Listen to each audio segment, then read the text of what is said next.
ಆತ್ಮೀಯ ವಿದ್ಯಾರ್ಥಿಗಳಿಗೆಲ್ಲರಿಗೂ ನಮ್ಮ ಚಾನಲ್ಗೆ ಸ್ವಾಗತ. ಯಾರು ಫಸ್ಟ್ ಟೈಮ್ ಚಾನಲ್ ನೋಡ್ತಾ ಇದ್ದೀರಾ, ಚಾನಲ್ನ ಸಬ್ಸ್ಕ್ರೈಬ್ ಮಾಡಿ, ಅದೇ ರೀತಿ ಬೆಲ್ ಐಕಾನ್ನ ಪ್ರೆಸ್ ಮಾಡಿ ಅಂತ ಹೇಳ್ತಾ, ಸೊ ನಮ್ಮ ಟೆಲಿಗ್ರಾಮ್ ಗ್ರೂಪ್ ಲಿಂಕ್ನ ನಿಮಗೆ ಕಮೆಂಟ್ ಸೆಕ್ಷನಲ್ಲಿ ಪ್ರೊವೈಡ್ ಮಾಡಿರ್ತೇವೆ, ದಯವಿಟ್ಟು ಜಾಯ್ನ್ ಆಗಿ ಅಂತ ಹೇಳ್ತಾ. ಸೊ ಇವತ್ತಿನ ಟಾಪಿಕ್ ಇರುವಂಥದ್ದು when will be next KPTCL AE recruitment in Karnataka, electrical ಆಗಿರ್ಬೋದು, ಸಿವಿಲ್ ಆಗಿರ್ಬೋದು.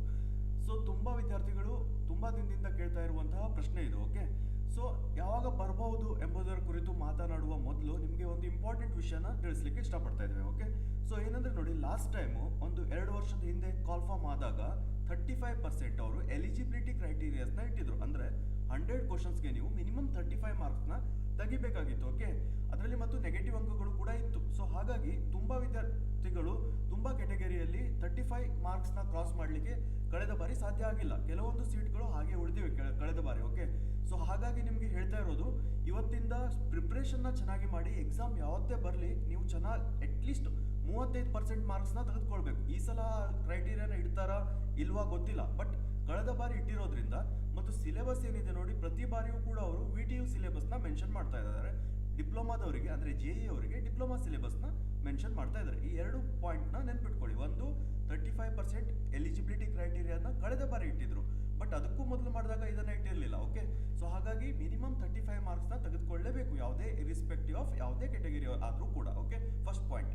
ಸೆಕೆಂಡ್ ಪಾಯಿಂಟ್ ನೋಡಿ, ಸಿಲೆಬಸ್ ಈ ಬಾರಿ ಚೇಂಜ್ ಮಾಡ್ಬೋದು, ಮಾಡ್ದೇನೆ ಇರ್ಬೋದು, ಬಟ್ ಕಳೆದ ಬಾರಿ ಇರುವಂಥದ್ದು VTU ಸಿಲೆಬಸ್ ಫಾರ್ AE, ಅದೇ ರೀತಿ diploma syllabus for JE. Okay, 2 point ಈಗ ನಿಮಗೆ ಕ್ಲಿಯರ್ ಆಯಿತು ಅಂತ ತಿಳ್ಕೊಳ್ತಾ ಇದ್ದೇವೆ. ಓಕೆ, ಸೊ ನೆಕ್ಸ್ಟ್ 2026ರಲ್ಲಿ electrical KPTCL AE JE recruitment ಬರ್ಬೋದಾ ಅಥವಾ ಸಿವಿಲ್ ಬರ್ಬೋದಾ ಎಂಬುದು ಇಂಪಾರ್ಟೆಂಟ್ ಆಗಿರುವಂಥ ಪ್ರಶ್ನೆ ತುಂಬ ವಿದ್ಯಾರ್ಥಿಗಳು ಕೇಳ್ತಾ ಇರೋದು.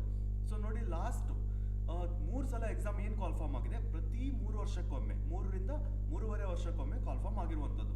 ಸೊ ಈಗ ಕಳೆದ ಬಾರಿ ಎಕ್ಸಾಮ್ ಆಗಿ ಆಲ್ಮೋಸ್ಟ್ 3 ಇಯರ್ ಆಗ್ತಾ ಬಂತು. ಸೊ ಹಾಗಾಗಿ ನಾವು ಈ ವರ್ಷ ಎಕ್ಸ್ಪೆಕ್ಟ್ ಮಾಡ್ಬೋದು 2026ಅಲ್ಲಿ, ಬಟ್ ಪ್ರಾಬೆಬ್ಲಿ ನಮ್ಗೆ ಅನಿಸ್ತಾ ಇರೋ ಪ್ರಕಾರ ಅಕ್ಟೋಬರ್ ನವೆಂಬರ್ ಟೈಮಲ್ಲಿ ಎಕ್ಸ್ಪೆಕ್ಟ್ ಮಾಡ್ಬೋದು. ಬಿಕಾಸ್ ಎಟ್ ಪ್ರೆಸೆಂಟ್ ಅಂತೂ ಯಾವುದೇ ರೀತಿಯ ನೇಮಕಾತಿಗಳು ಬರ್ತಾ ಇಲ್ಲ. ಹಾಗಾಗಿ ಒಂದ್ಸಲ ನೇಮಕಾತಿ ಸ್ಟಾರ್ಟ್ ಆದರೆ ಕರ್ನಾಟಕ ಸರ್ಕಾರದ್ದು, ಸೊ ಈ KPTCL ನೇಮಕಾತಿಗಳು ಕೂಡ ಅದ್ರ ಜೊತೆಗೆ ಬಂದ್ಬಿಡ್ತದೆ. ಓಕೆ, ಸೊ ಹಾಗಾಗಿ ನೋಡಿ, ನಿಮಗೆ ಇನ್ನು 5 to 6 ಮಂತ್ಸ್ ಈಸಿಲಿ ನಿಮಗೆ ಟೈಮ್ ಇದೆ.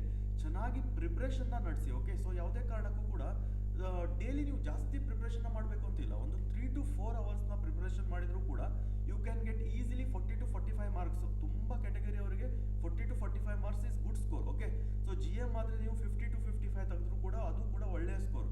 ಸೊ ಹಾಗಾಗಿ ನೀವು 50% ನೋಡಿ, ಕರೆಕ್ಟ್ 50 ಮಾರ್ಕ್ಸ್ ಕಡಿಮೆ 100ಗೆ. ಸೊ ಅಟ್ಲೀಸ್ಟ್ ಅಷ್ಟಾದರೂ ನೀವು ಪ್ರಿಪ್ರೇಷನ್ನ ಮಾಡಲೇಬೇಕು. ಸೊ ಹಾಗಾಗಿ ಯಾವುದೇ ರೀತಿ ಎಕ್ಸಾಮ್ ಡೇಟ್ಗಳ ಬಗ್ಗೆ ಟೆನ್ಷನ್ ತೆಗೆದುಕೊಳ್ಬೇಡಿ. ಎಕ್ಸಾಮ್ ಒಂದ್ಸಲ ಕಾಲ್ಫಾರ್ಮ್ ಆದರೆ 3 to 4 ಮಂತ್ಸಲ್ಲಿ ಎಕ್ಸಾಮ್ ಆಗ್ತದೆ. ಅದರ ನೆಕ್ಸ್ಟ್ 3 to 4 ಮಂತ್ಸಲ್ಲಿ ನಿಮಗೆ ಕಾಲ್ ಲೆಟರ್ ಬರುವಂಥ ಸಾಧ್ಯತೆ ಇದೆ. ಬಿಕಾಸ್ KPTCL ಏನಿದೆ KE ಥ್ರೂ ನಡೆಸೋದ್ರಿಂದ ತುಂಬ ಕ್ವಿಕ್ ಆಗಿ ಎಕ್ಸಾಮ್ನ ನಡೆಸ್ತಾರೆ. ಸೊ ಹಾಗಾಗಿ ಯಾವುದೇ ಕಾರಣಕ್ಕೂ ಎಕ್ಸಾಮ್ ಡೇಟ್ಗಳ ಬಗ್ಗೆ ನೀವು ಟೆನ್ಷನ್ ತೆಗೆದುಕೊಳ್ಬೇಡಿ.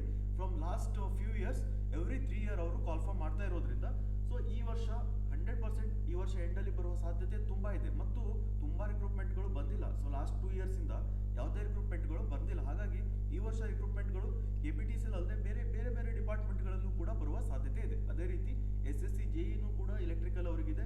ಸೊ ಅಲ್ಲಿ ಕೂಡ ಚೆನ್ನಾಗಿ ಪ್ರಿಪ್ರೇಷನ್ ಮಾಡಿ ಅಂತ ಹೇಳ್ತಾ, if you have any doubt comment below. ಧನ್ಯವಾದಗಳು, ಶುಭ ದಿನ.